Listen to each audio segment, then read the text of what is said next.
Hi అండి. ఈ వీడియోలో రవ్వ దోశ ఎలా తయారు చేయాలో చూద్దాం.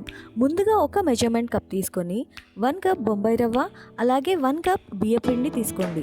దాంతోపాటు హాఫ్ కప్ మైదా పిండి తీసుకొని రుచికి సరిపడినంత సాల్ట్, అలాగే సన్నగా తరిగిన క్యారెట్, కొద్దిగా జీరా, పచ్చిమిర్చి, అలాగే ఉల్లిపాయలు, సన్నగా తరిగిన అల్లం ముక్కలు, కొద్దిగా కరివేపాకు, అలాగే కొత్తిమీర, 2 స్పూన్ల పుల్లటి పెరుగు వేసి ఈ వీడియోలో చూపించిన విధంగా అన్నీ కలిసే విధంగా కలపండి. తరువాత ఈ వీడియోలో చూపించిన కన్సిస్టెన్సీ వచ్చేంత వరకు వాటర్ పోసుకొని కలిపి ఒక హాఫ్ అన్ అవర్ పిండిని పక్కకుంచండి.